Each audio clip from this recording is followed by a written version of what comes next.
हम लोग जो है आज आनंद रस रत्नाकर के इस 14 अप्रैल वाले पृष्ठ में प्रवेश करने जा रहे हैं। शीर्षक है भगवान का ही भजन क्यों किया जाए। तो पिछले 3 दिनों से ज्ञान विज्ञान योग यानी श्रीमद् भगवद गीता का 7वां अध्याय, जिसमें भगवान ने अर्जुन को 6 अध्याय पूरे होने के बाद यानी त्वम पदार्थ के शोधन के बाद तत्पदार्थ को लेकर विशेष रूप से ये 7वें से लेकर 12वें अध्याय तक, तो त्वम यानी जीव, तत् यानी ईश्वर और असि यानी महावाक्य में तत्त्वम असि। तो असि यानी इनका ऐक्य मतलब जीव और ईश्वर का ऐक्य का मतलब जीव में जो चैतन्य सच्चिदानंद हम लोगों में कूटस्थ चैतन्य परमात्मा है, वही ईश्वर का स्वरूप है। तो उसकी एकता जो है वो 13वें अध्याय से 18वें अध्याय तक, ऐसे करके मधुसूदन सरस्वती जी ने 3 विभाग किए हैं गीता के 6-6-6। तुम यानी जीव, तो प्रथम 6 अध्याय में तत् का भी निरूपण है, ऐक्य का भी निरूपण है, पर मुख्य रूप से त्वम पदार्थ का कि जीव क्या है और तत् यानी ईश्वर क्या है, इसका पूरी गीता में ही वर्णन है, पर मुख्य रूप से 7वें से 12वें अध्याय में विशेष वर्णन है ईश्वर के बारे में। और 80 यानी 13वें अध्याय से लेकर 18वें अध्याय तक है ना, वेदांत का जो मुख्य बात है एकता,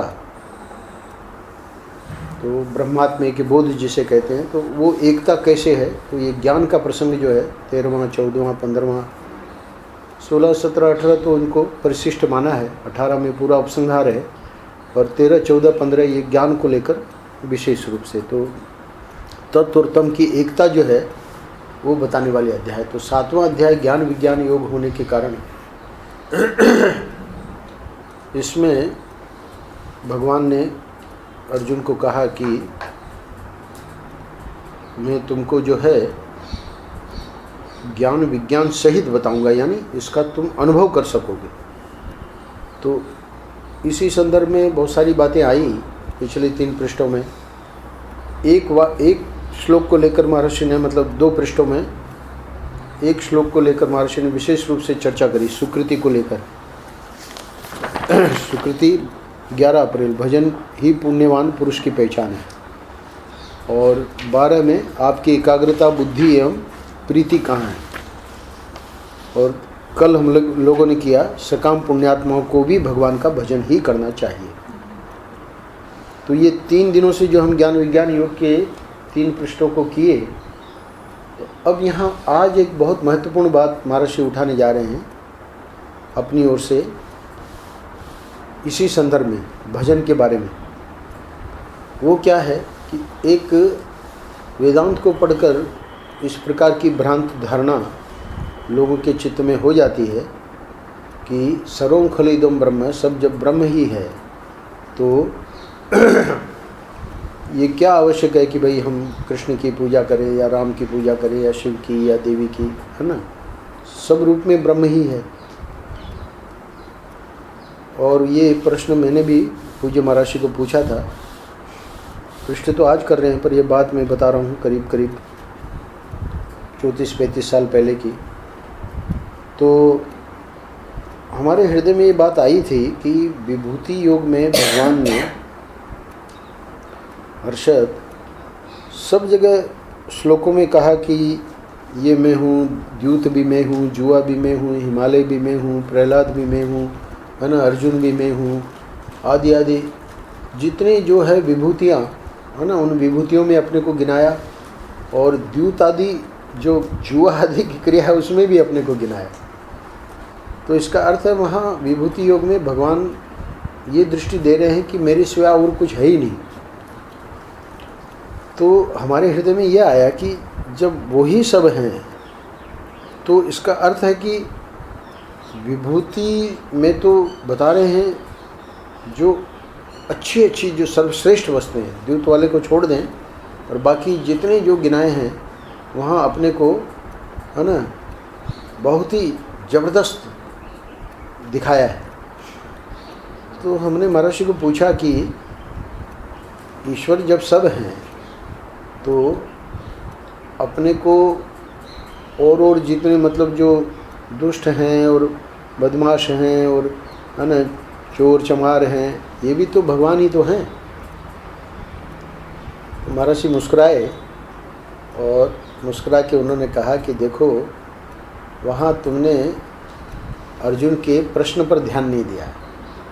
अर्जुन का प्रश्न है कि हे प्रभु, मैं आपका ध्यान कैसे करूं, यानी किस किस रूप में आपका भावना करूं कि आप इन रूपों में हैं। तो वहाँ पर अर्जुन के प्रश्न के उत्तर में भगवान बता रहे हैं तो भगवान सब रूपों में, पर ध्यान हम जब करेंगे तो अगर निकृष्ट चीज़ों का करेंगे तो हमारी चित्त वृत्ति में जो ईश्वरीय स्फुरणा आनी चाहिए वो नहीं आएगी।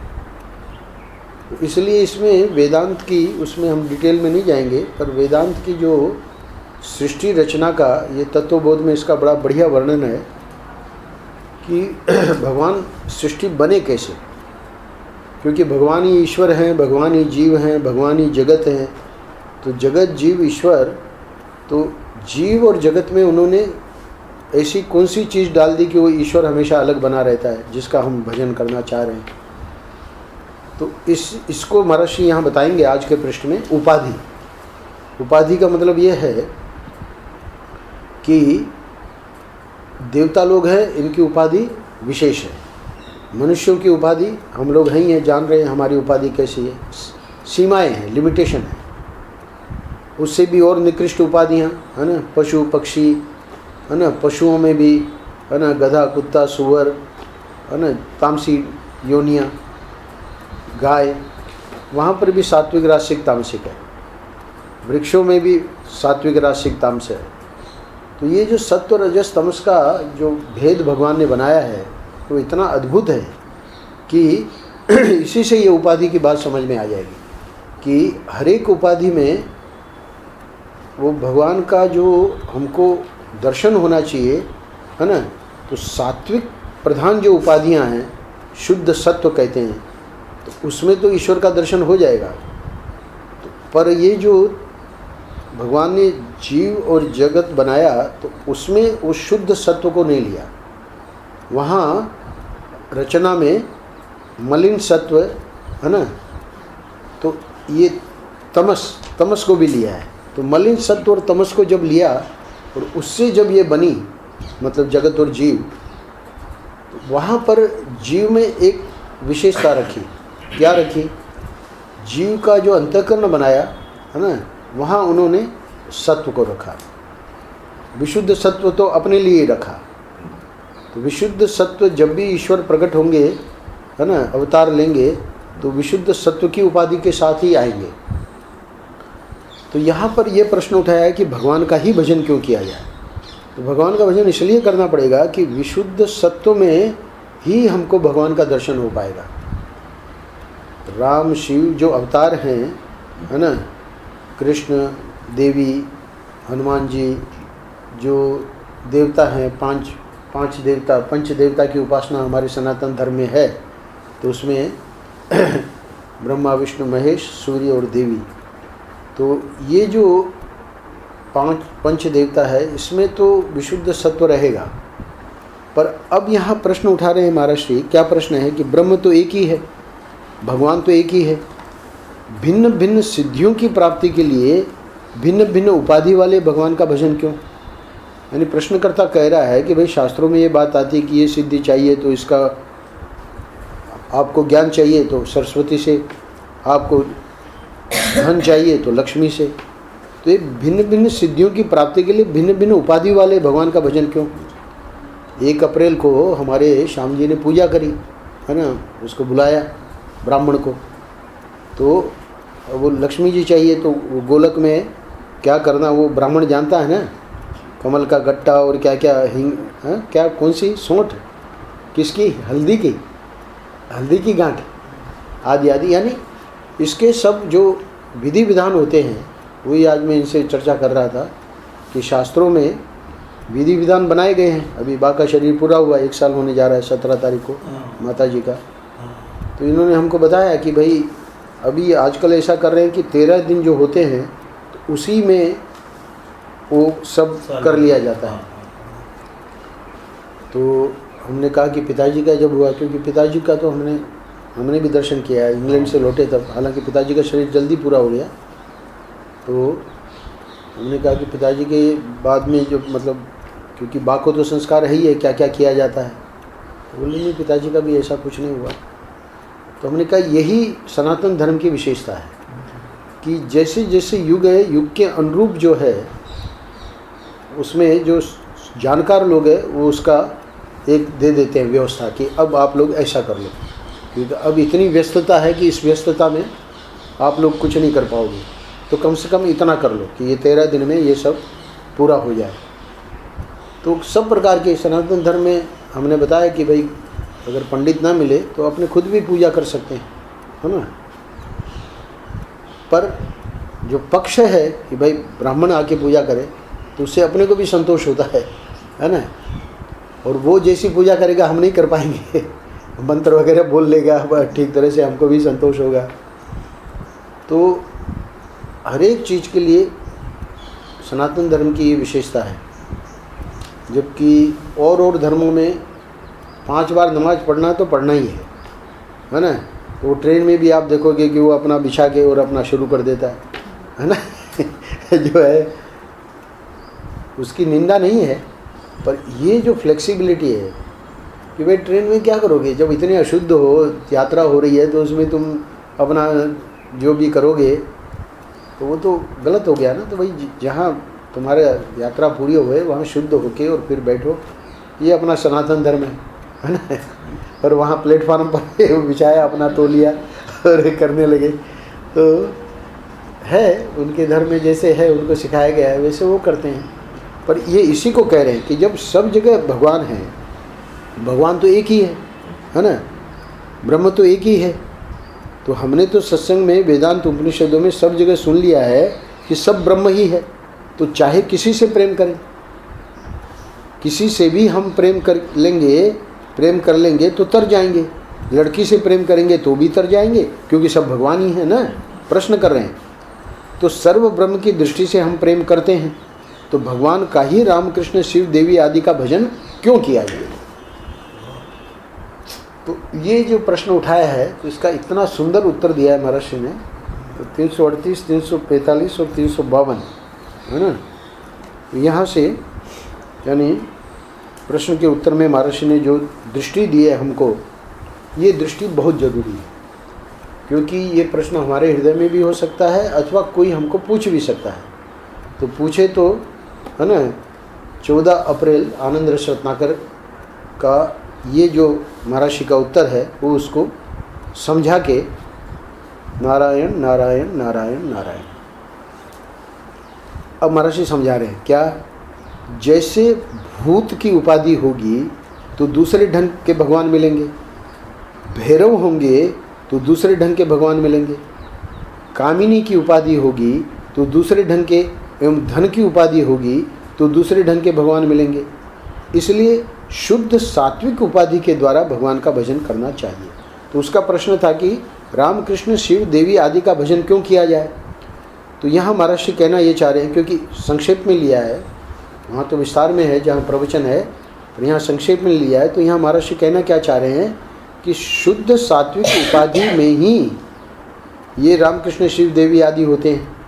और ये जो इसके पूर्व भूत है, भैरव है, कामिनी है, धन है, तो इन उपाधियों में है ना जो भगवान का हमको स्पष्ट रूप से वो भाव नहीं होगा। इसलिए आगे जल के महर्षि कहेंगे कि जो सिद्ध पुरुष हैं, जिनको सर्वत्र परमात्मा का दर्शन होता है, उनके लिए तो क्या चींटी और क्या चिड़िया, सब ब्रह्म है, उनको पूजा करने की भी ज़रूरत नहीं है ना।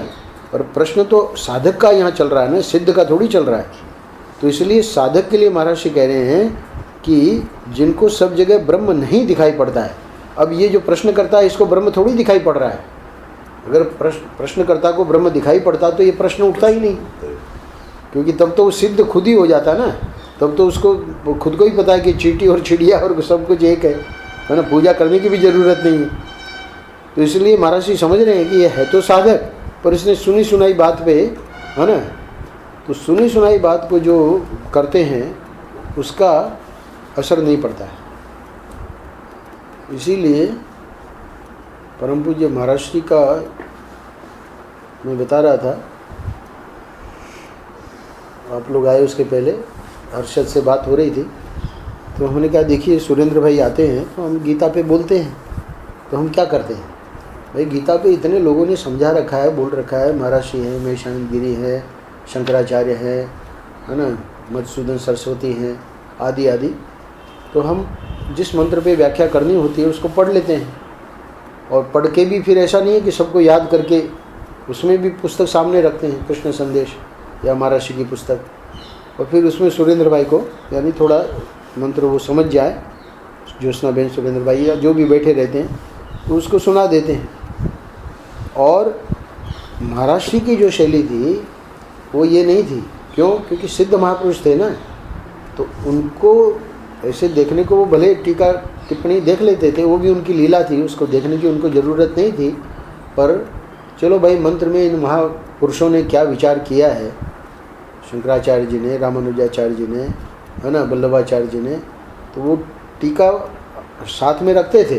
कहीं पर गीता का, जैसे बम्बई में गीता का प्रवचन है, तो वो टीका रहती थी हम लोगों के साथ में, और जिस मंत्र जिस श्लोक पे बोलना होता था महाराज श्री बिमलानंद जी से सुन लेते थे, अथवा स्वयं भी चश्मा लगा के एक बार उसको देख लेते थे।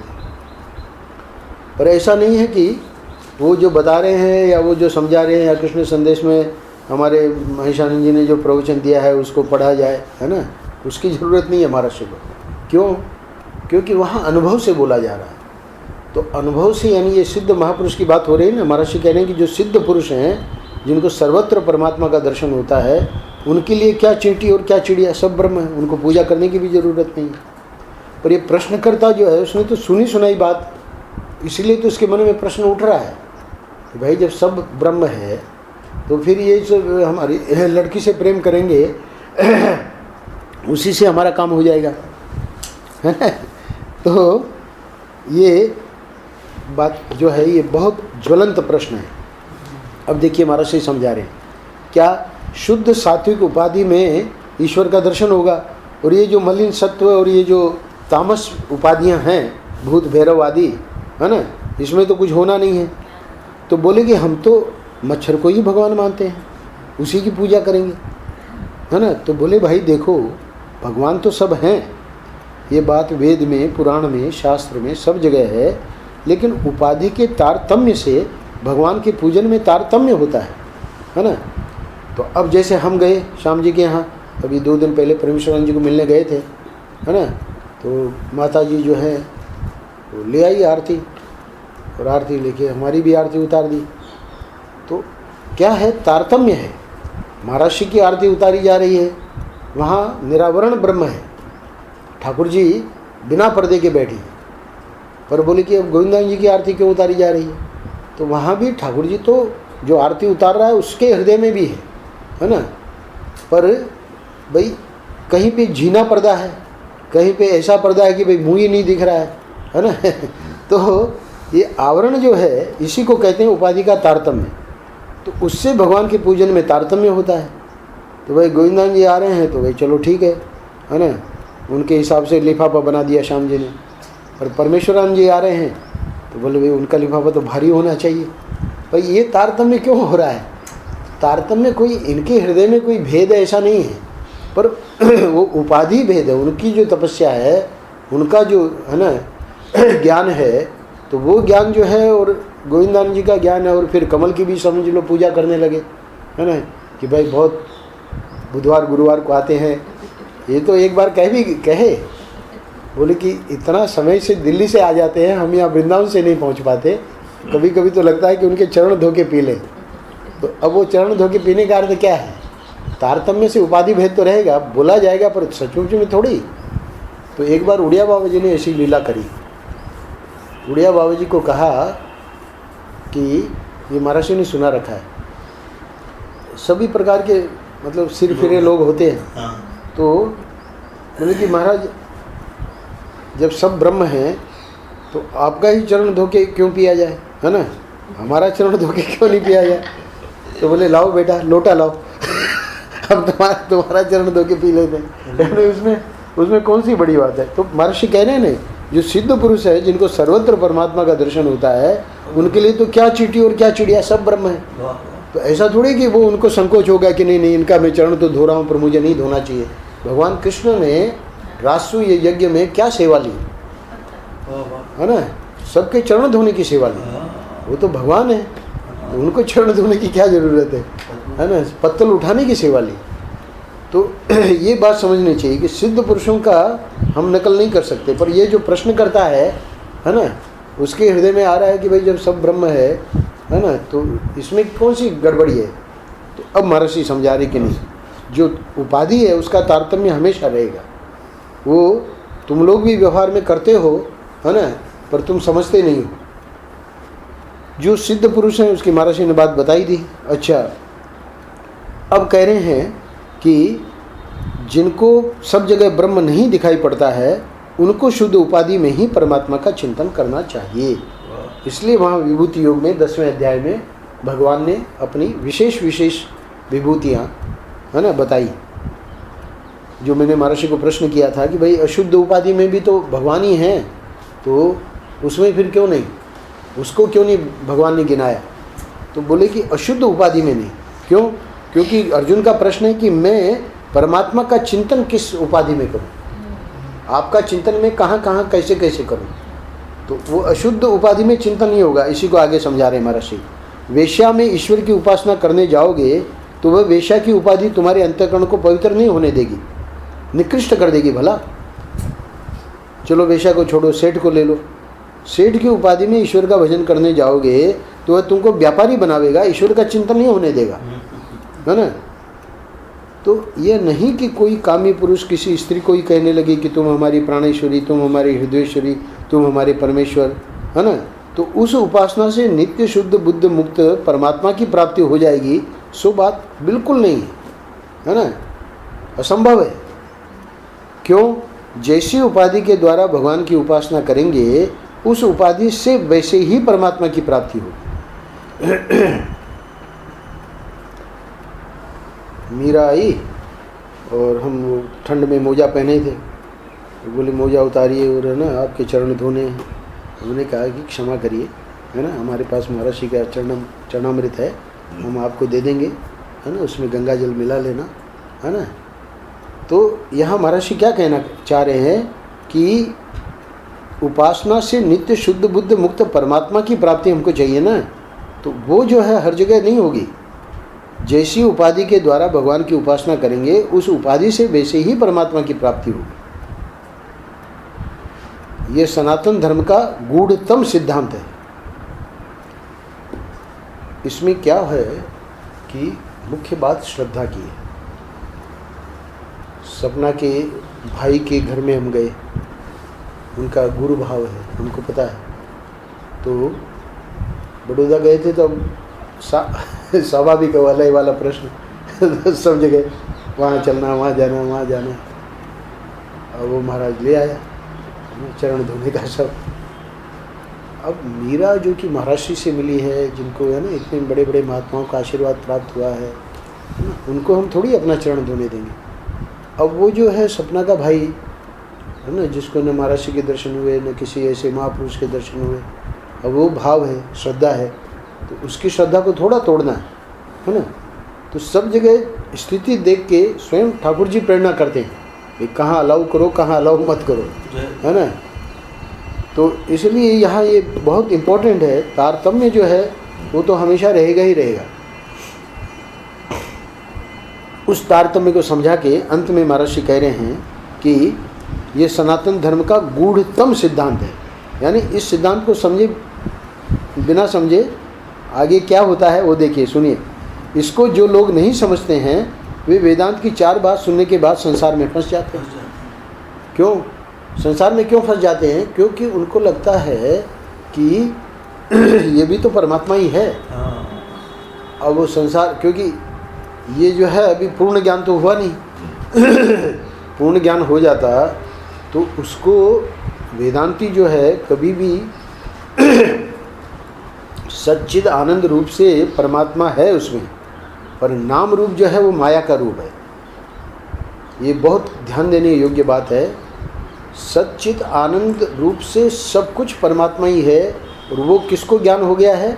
महर्षि ने कहा कि जो सिद्ध पुरुष हैं, है ना, उनके लिए सर्वत्र परमात्मा है। पर हम लोगों की तो नाम रूप पे दृष्टि जा रही है और उसमें आसक्ति भी है, और उसी के लिए हमारी मतलब कहना चाहिए कि आकर्षण है। तो वो नाम रूप जो है वो सच्चा नहीं है, वो माया का है। तो माया का जो नाम रूप है, उस माया के नाम रूप में फंसना ही फंसना है। इसीलिए परम पूज्य महाराज जी के सामने ये समस्याएं बहुत आती थी। उन्हीं के जो बहुत ही अंतरंग जो शिष्य और सेवक होते थे, तो वो इस प्रकार की है ना मूर्खता करते थे, क्योंकि नाम रूप के आकर्षण को नहीं समझ पाते थे। और ये समझ के कि भाई हमको ब्रह्म दृष्टि प्राप्त हो गई है, तो महाराज जी देख रहे हैं कि वो सब प्रकार की स्वतंत्रता ले रहे हैं, है ना। तो महाराज को बड़ा कष्ट भी होता था उसके लिए। फिर वो समझाते भी थे कि भाई देखो ये ठीक नहीं हो रहा है ना। समझने वाला समझ जाता था, और ज़्यादा जिसको लगा कि नहीं नहीं हमको तो अब ज्ञान हो गया है, और महाराज को ये कहने की ज़रूरत नहीं है कि हम जिससे प्रेम कर रहे हैं हमारा जो है ईश्वर भाव है, वो महाराज नहीं समझ पा रहे। तो ऐसे लोग महाराज से फिर हट भी गए। प्रेमानंद दादा का भी यही हुआ। तो परमेश्वरानंद जी ने दादा का नाम लिया जब हम लोगों को बता रहे थे कि घटना घटित हो जाती है ना, उसके बाद आश्चर्य होता है कि ये कैसे हुआ, है ना। तो दादा को एक जो है देवी जी, उसने शादी वादी तो नहीं की, मोहिनी करके उसका नाम है। तो उनसे इतना मिलना जुलना और इतना हो गया। अब दादा मुख्य सेवक थे उस समय, प्रभुदान जी भी उस समय बाद में ही आए थे। तो लोगों की दृष्टि तो जा रही थी कि भाई ये ठीक नहीं हो रहा है। और महाराज जी का ऐसा था कि वो कभी किसी को रोकते नहीं थे। कि हरि बाबा ने कहा ना कि ईश्वर के सामने सब कुछ हो रहा है। उनको जब रोकना होगा तो रोक देंगे। तो आखिर में जो महाराज जी के शिष्य भक्त बम्बई के, उन लोगों को ही महाराज जी को कहना पड़ा कि महाराज जी आप जो है कुछ करिए। तो उनकी प्रार्थना पे फिर उन्होंने दादा को कहा कि भाई ठीक है तुम एक चुनाव कर लो, या तो हमारा चुनाव कर लो या फिर। तो उस शिष्य ने महाराज जी का चुनाव नहीं किया। यानी ये घटना दादा उन्होंने परमेश्वरानंद जी ने इसलिए बताई कि यहाँ तक की गड़बड़ियाँ होती हैं। तो इस घटना से, किसी भी घटना से आश्चर्यचकित नहीं होना चाहिए, क्योंकि घटना तो पहले से ही घटने वाली होती है। वो सामने जब आती है तो व्यक्ति को लगता है कि अरे ऐसा कैसे हो गया, महाराज जी के शिष्य के साथ ऐसे कैसे हो गया। पर ऐसा कुछ भी नहीं है कि भाई किसी के शिष्य के साथ, है ना। नारद जी हैं तो नारद जी से बढ़कर और कौन भक्त हो सकता है ना। और वो जो है उनको लगा कि भाई शिव जी तो काम को जीत भी नहीं पाए, उन्होंने तो काम को जला दिया, क्रोध आ गया उनको। और ये तपस्या कर रहे थे और है ना कामदेव आए और ये सब हुआ, नाच गाना, और वो विचलित भी नहीं हुए। और बाद में आँख खोल के और ये सब लोग उनका लोहा मान गए नारद जी का कि भाई शिव जी को तो क्रोध आ गया और आप तो है बिल्कुल एकदम शांत। और तो नारद जी को लगा कि अब हमसे बढ़कर कौन है। तो शिव जी के पास गए, क्योंकि पहले तो शिव जी को ही बतावे ना कि ये हमने क्या कर लिया है, कितने आगे हम बढ़ गए। तो शिव जी के जो दो गण थे वहाँ, उनको अच्छा नहीं लगा कि नारद जी बताना क्या चाह रहे हैं, कि यानी हमारे मालिक से भी ये बड़े हैं। तो खैर वो चुप लगा गए दोनों गण, कुछ बोले तो नहीं। शिव जी के सामने क्या बोलते। और शिव जी ने एक बहुत बढ़िया सलाह दी नारद जी को। बोले हमको तो तुमने बताया सो बता दिया कि तुमने काम को जीत लिया और क्रोध भी नहीं हुआ तुमको, पर ये विष्णु को मत बताना। अब नारद जी को ऐसा लगा कि ये इनके मन में ऐसा है कि ये शिव जी का तो सब जगह पूजा हो रही है, और मैं चूँकि शिव जी से भी आगे बढ़ गया तो हाँ तो विष्णु को मत बताना। तो हालांकि शिव जी ने मना कर दिया था और उनसे रहा नहीं गया, तो विष्णु को बताया सब बात। तो विष्णु को बताया तो विष्णु तो जानते ही है कि भाई हमारा भक्त है, और इसके हृदय में इस प्रकार की अहंकार आ जाए तो ये तो अहंकार तो बहुत बड़ा मतलब वृक्ष, यानी ये तो बीज आया है, तो बीज से कितना बड़ा वृक्ष बनेगा ये तो भगवान देख लेते हैं ना। अभी ये आके कर रहे हैं 10-11 साल से, महर्षि की कृपा है, ईश्वर की कृपा है ना। राजेंद्र दास जी ने जब इनको कहा कि भाई माधव दास जी का और आपने इनका मास्टर साहब का ऑपरेशन किया है, बहुत बढ़िया बात है, इन्होंने कहा कि नहीं हमने कुछ नहीं किया।